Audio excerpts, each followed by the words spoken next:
AG ನ್ಯೂಸ್ಗೆ ಸ್ವಾಗತ. ಲಿಂಗಸಗೂರು ಶರಣಗೌಡ ಬಯ್ಯಾಪುರ್ ಅವರು ಕಾಂಗ್ರೆಸ್ ಪಕ್ಷದಿಂದ ವಿಧಾನ ಪರಿಷತ್ ಸದಸ್ಯರಾಗಿದ್ದು, ಈಗ ಅವರು ಹಾಲಿ ಶಾಸಕರು ಆದ ಮಾನಪ್ಪ ಡಿ ವಜ್ವಲ್ ಅವರ ಜೊತೆ ಹೊಂದಾಣಿಕೆ ರಾಜಕೀಯ ಮಾಡಿಕೊಂಡು ಕಾಂಗ್ರೆಸ್ ಪಕ್ಷದಿಂದ ತಾಲೂಕಿನಲ್ಲಿ ಯಾವುದೇ ಚುನಾವಣೆಯಲ್ಲಿ ಅಭ್ಯರ್ಥಿಯನ್ನ ಸೋಲಿಸುತ್ತಾ ಬಂದಿದ್ದಾರೆ. ಕಾಂಗ್ರೆಸ್ ಪಕ್ಷದ ಅಭ್ಯರ್ಥಿಗಳನ್ನ ಸೋಲಿಸಿದ್ದೇ ವಿಧಾನ ಪರಿಷತ್ ಸದಸ್ಯ ಶರಣಗೌಡ ಪಾಟೀಲ್ ಬಯ್ಯಾಪುರ್ ಎಂದು ಘಂಟಾಘೋಷವಾಗಿ ಹೇಳ್ತೀನಿ ಅಂತ ಕಾಂಗ್ರೆಸ್ ಮುಖಂಡ ಶಿವರಾಜ್ ನಾಯ್ಕ ಹೇಳಿದ್ದಾರೆ. ಪಟ್ಟಣದ ಪತ್ರಿಕಾ ಭವನದಲ್ಲಿ ಸುದ್ದಿಗೋಷ್ಠಿ ನಡೆಸಿ ಮಾತನಾಡಿದರು.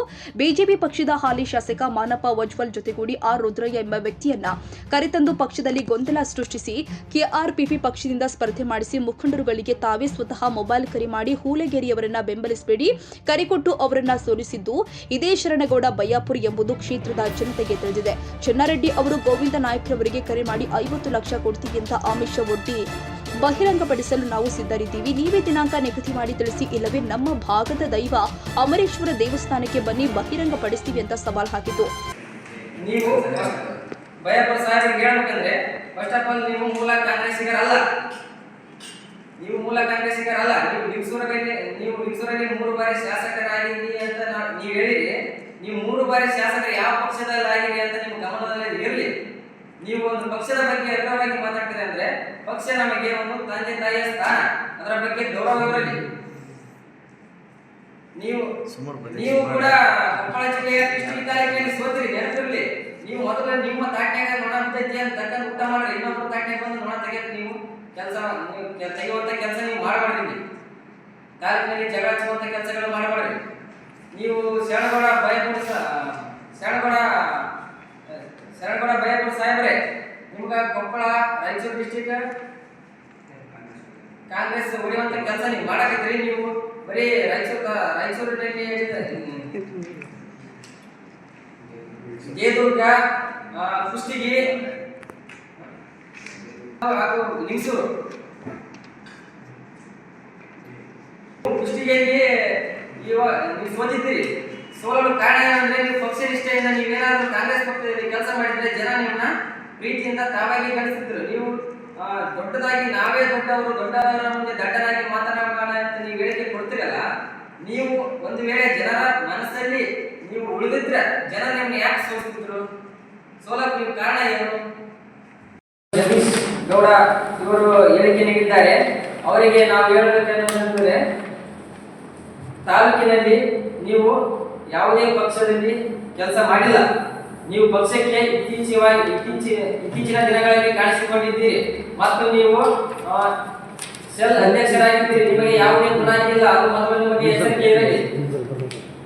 ಬುನಾದಿಯಿಂದ ಬಿಡಿಕಟ್ಟಂತ ವ್ಯಕ್ತಿಗಳು ನೀವು. ನಮ್ಮ ಪಕ್ಷದ ಬಗ್ಗೆ ನೀವು ಅಗ್ರವಾಗಿ ಮಾತನಾಡಿದರೆ ನಮ್ಮ ಯುವ ನಾಯಕರ ಕಡೆಯಿಂದ ಇದೇ ನಿಮಗೆ ಕೊನೆಯ ಎಚ್ಚರಿಕೆಯಾಗಿರುತ್ತದೆ. ಮುಂದೆ ತಾಲೂಕಿನಲ್ಲಿ ನಡೆಯುವ ಎಲ್ಲ ಅನಾಹುತಗಳಿಗೆ ನೀವೇ ನೇರ ಹೊಣೆಯಾಗಿರುತ್ತೀರಿ. ತಾಲೂಕಿನಲ್ಲಿ ಆಗಿ ಬರಲಾಗುವಂತ ಗೂಳಿ ಪಾತ್ರ ಮಾಡುವಂತ ನಾಯಕರು ನೀವೆಲ್ಲ.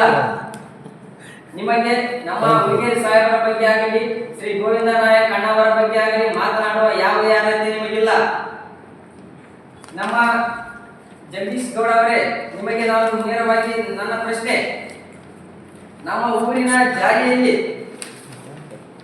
ಸಣ್ಣ ಹುಡುಗರ ಹತ್ರ 100 ರೂಪಾಯಿ ಸಿಗಂತ ಇಸ್ಪಾಟ್ ಆಡಿದಂತ ವ್ಯಕ್ತಿ ನೀವು ಗೋವಿಂದ ನಾಯಕ್ ಅವರ ಬಗ್ಗೆ ಆಗಲಿ, ಸಾಹೇಬರ ಬಗ್ಗೆ ಆಗಲಿ ಮಾತನಾಡಕ್ಕೆ ಯಾವುದೇ ನೈತಿಕತೆ ಆಗಲಿ, ನಿಮ್ಗೆ ಯಾವುದೇ ಮರ್ಯಾದೆ ಆಗಲಿ, ನಿಮ್ಗೆ ಯಾವುದೇ ಅರ್ಹತೆ ನಿಮಗಿಲ್ಲ.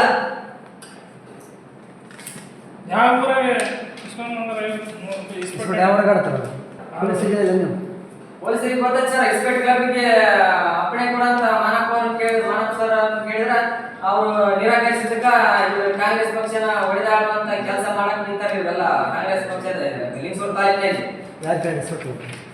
ಇಸ್ಪಾಟ್ ಕ್ಲಬ್ ಜಗದೀಶ್ ಗೌಡ ಅವರು ಮಾನಪ್ಪ ಅವರಿಗೆ ಅವ್ರು ನಿರಾಕರಣೆ ಮಾಡಿದಾಗ ನಾನು ತಾಲೂಕಿನಲ್ಲಿ ನಾನು ಸರ್ಕಾರ ಇಲ್ಲಪ್ಪ, ರಾಜ್ಯದಲ್ಲಿ ನಾನು ಕೊಡಕ್ಕಾಗಲ್ಲ, ನೀವು ಸರ್ಕಾರ ಜೊತೆ ಕೇಳ್ರಿ ಅಂದಾಗ ಇವರು ಸಾಹೇಬರ ಜೊತೆ ಅಸಭ್ಯವಾಗಿ ವರ್ತನೆ ಮಾಡಿದ್ದಾರೆ. ಸಾಹೇಬರ ಅವಾಗ 2018ರಲ್ಲಿ ಇವ್ರನ್ನ ಹೊರಗಡೆ ಹಾಕಿದ್ದಾರೆ. ಈ ಸಂದರ್ಭದಲ್ಲಿ ಮಧು ಕಿಲಾರಟ್ಟಿ, ರಾಜು ಹಟ್ಟಿ, ಮಂಜುನಾಥ ಹಂಚಿನಾಳ, ಮೌನೇಶ ಹೊನ್ನಹಳ್ಳಿ, ಶಿವರೆಡ್ಡಿ ಗೌಡ, ಉಮೇಶ್ ಲಿಂಗಸಗೂರು ಸೇರಿ ಮತ್ತಿತರರು ಹಾಜರಿದ್ದರು. ಕನ್ನಡಿಗರ ಮೆಚ್ಚಿನ ನಿಮ್ಮ ಎಜೆ 24/7 ನ್ಯೂಸ್ ಕನ್ನಡ ವಾಹಿನಿ ಇದೀಗ ಟಿವಿಯಲ್ಲಿ ಲಭ್ಯ. ವೇಳೆ ನೋಟಿಸ್ ಕೊಟ್ಟಿದ್ರೆ ವಾಪಸ್ ತಗೋತೀವಿ. ಇವತ್ತು ವಕ್ಫ್ ಪ್ರಾಪರ್ಟಿ ಅಂತೇಳಿ ಬರ್ತದೆ ಅಂತ ಹೇಳಿದ್ರೆ ರೈತರು ಬೀದಿಗೆ ಬದಲು ಏನು ಮಾಡಬೇಕಾಗತ್ತೆ?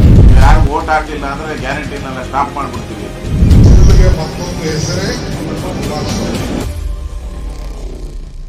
ಕರ್ನಾಟಕ ಮತ್ತು ದೇಶ ವಿದೇಶ 360 ಡಿಗ್ರಿ ಸುದ್ದಿ ಹಾಗೂ ಉತ್ತರ ಕರ್ನಾಟಕ ಬೆಳಗಾವಿ, ಬಾಗಲಕೋಟೆ, ಧಾರವಾಡ, ಹಾವೇರಿ, ಗದಗ, ಬಿಜಾಪುರ ಜಿಲ್ಲೆಯ ಕ್ಷಣ ಕ್ಷಣದ ವಿವರವನ್ನ ಪಡೆಯುವುದಕ್ಕೆ AJ 24/7 ನ್ಯೂಸ್ ಕನ್ನಡ ವಾಹಿನಿಯನ್ನ ಲೈಕ್ ಮಾಡಿ, ವಿಡಿಯೋಗಳನ್ನ ಶೇರ್ ಮಾಡಿ, ಕಮೆಂಟ್ ಮಾಡುವ ಮೂಲಕ ನಮ್ಮ ವಾಹಿನಿಗೆ ಸಹಕಾರ ನೀಡಿ ಮತ್ತು ಚಾನೆಲ್ ಅನ್ನ ಸಬ್ಸ್ಕ್ರೈಬ್ ಮಾಡಿ.